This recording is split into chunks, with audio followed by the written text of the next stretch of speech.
Hello students, आज विषय physics में जो है कक्षा 12 के छात्रों के लिए जो आपका पहला चैप्टर है वैद्युत आवेश एवं वैद्युत क्षेत्र, उसके बारे में आज के जो विषय हैं हमारे, पहला जो विषय है वैद्युतिकी, दूसरा जो टॉपिक है वैद्युत आवेश एवं प्रकार, उसके बारे में जो है हम यहाँ पर जो है इसका अध्ययन करेंगे। सबसे पहले चैनल को सब्सक्राइब कर लीजिए और बेल आइकन को अवश्य दबाएं। अब देखिए अपना जो है आज का टॉपिक जो है चालू करते हैं। सबसे पहले जो है पहला जो टॉपिक है वैद्युतिकी। वैद्युतिकी अर्थात इसको इंग्लिश में बोला जाता है इलेक्ट्रिसिटी। इलेक्ट्रिसिटी को जो है किस प्रकार से डिफाइन किया जा सकता है, अर्थात इसकी किस प्रकार से हम परिभाषा दे सकते हैं, लिख सकते हैं। तो सबसे पहले देखिए वैद्युतिकी के बारे में क्या कहा जा सकता है कि भौतिक विज्ञान की वह शाखा जिसमें हम ऐसी वस्तुओं का अध्ययन करते हैं जिन पर आवेश स्थिर रहता है, स्थिर वैद्युतिकी कहलाता है। देखिए हम ऐसी वस्तुओं का अध्ययन किसके अंतर्गत, इलेक्ट्रिसिटी के अंतर्गत करते हैं जिन वस्तुओं पर आवेश स्थिर रहता है। आवेश अर्थात जो चार्ज होगा वो उस पर जो है किसी भी वस्तु पर जब डेवलप हो जाएगा तो ऐसी वस्तुएं जो है वो वैद्युतिकी के अंतर्गत आएंगी, अर्थात उनकी उस गुण को जो है स्थिर वैद्युतिकी जो है कहा जाएगा। दूसरी चीज है वैद्युत आवेश, ये एक जो है इसकी डिफिनेशन हो गई वैद्युतिकी के बारे में।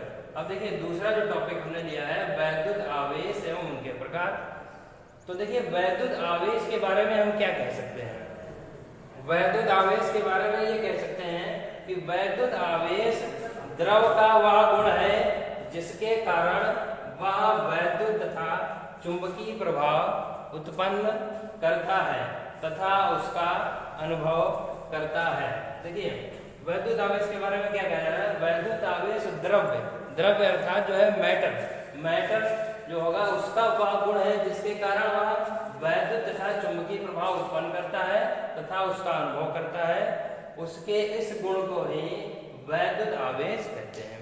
अब देखिए कक्षा 12 में जो है इसके लिए जो है एक एक्सपेरिमेंट बताया गया है कि कांच की छड़, ठीक है, कांच की छड़ को जो है किस प्रकार से कांच की छड़ का जो है एक्सपेरिमेंट जो है इनके आवेशों का जो आकर्षण बल है और प्रतिकर्षण बल है उनको ज्ञात करने में एक्सपेरिमेंट अर्थात प्रयोग किया गया है। सबसे पहले देखिए यहाँ पर क्या किया गया है कि कोई एक कांच की छड़ ली गई, कांच की छड़ उसको जो है रेशम से रगड़ा गया।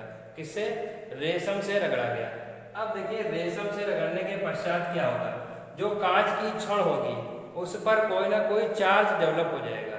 जब कोई चार्ज आ जाएगा तो उस स्थिति में क्या करते हैं, हम कांच की छड़ जो रेशम से रगड़ी गई थी उसको किसी दृढ़ आधार से बांधकर दो कांच की छड़ ली जाएगी, इसमें दोनों कांच की छड़ों को जो रेशम से रगड़ी गई हैं उनको दृढ़ आधार से बांधकर सामने समीप जो है रख देते हैं। देखिए रिजल्टेंट इसका क्या निकलता है, रिजल्टेंट में बताया गया है कि देखिए उनमें चार्ज जो है सेम होगा, क्योंकि ये जो है सेम छड़े हैं तो इसलिए जो है इनमें क्या होता है कि जो इसमें जो बल होगा वो प्रतिकर्षण बल उत्पन्न होता है। क्यों? क्योंकि जो है ये सेम छड़े के ऊपर सेम चार्ज है।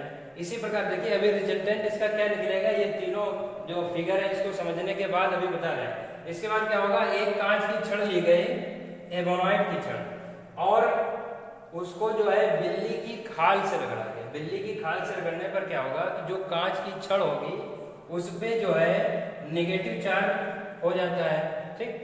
और ये देखिए क्योंकि वही कंडीशन होगी इसमें कि दोनों को दृढ़ आधार से बांध दिया गया, ठीक, दृढ़ आधार से बांधकर इसको जो है परस्पर समीप रख दिया गया।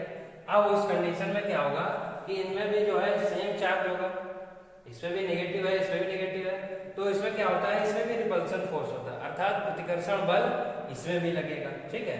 अब देखिए क्या किया गया, इसका इंटरचेंज किया गया। इंटरचेंज करने में क्या है कि दो अलग अलग छड़ें, जो पहले हमने क्या किया था रेशम से रगड़ी गई कांच की छड़ थी, दूसरी जो थी बिल्ली की खाल से रगड़ी गई एवनाइट की छड़। उस कंडीशन में क्या हुआ, देखिए दोनों को धन आधार से बांधा गया और परस्पर समीप लाया गया। समीप लाने में क्या होगा कि इस पे पॉजिटिव चार्ज है, इस पे नेगेटिव चार्ज है। अब जब पॉजिटिव चार्ज और नेगेटिव चार्ज आपस में आएंगे तो वहां पर जो है अट्रैक्शन फोर्स अर्थात आकर्षण बल वहां पर जो है उत्पन्न हो गया। ठीक, अब देखिए इससे निष्कर्ष क्या निकला। निष्कर्ष ये निकलता है, देखिए जब हम सेम चार्ज अर्थात समान आवेश की दो छड़ें परस्पर समीप में लाते हैं तो उनमें प्रतिकर्षण बल, और जब विपरीत प्रकार के आवेश परस्पर समीप आते हैं तो उनमें आकर्षण बल उत्पन्न होता है। देखिए इसके संबंध में, आवेशों के संबंध में दो बातें हमने जान ली यहाँ से कि आवेश जो होता है वो दो प्रकार का हो सकता है, एक तो धनात्मक आवेश, दूसरा जो है ऋणात्मक आवेश। अब बात आती है कि धनात्मक और ऋणात्मक आवेश जो है इसका नामकरण किसने किया। देखिए सबसे पहली चीज ये है कि इसका नामकरण के विषय में बताया गया कि एक वैज्ञानिक थे बेंजामिन फ्रैंकलिन। ठीक, उन्होंने 1750 ईस्वी में बेंजामिन फ्रैंकलिन ने आवेशों का नामकरण किया, अर्थात धनावेश और ऋणावेश। तो हम यह कह सकते हैं कि आवेश, वैद्युत आवेश कितने प्रकार के होते हैं, धनावेश और ऋणावेश, अर्थात positive charge and negative charge. बाकी के जो दूसरे टॉपिक होगा आगे हम आप लोगों को बताएंगे कूलाम के नियम के विषय में, वो भी आवेशों से संबंधित होगा, क्योंकि पहले आवेश पढ़ना है उसके बाद में कूलाम का नियम। तो हमने आपको इसके बारे में दो टॉपिक आज इसके बारे में स्टडी की। Thank you.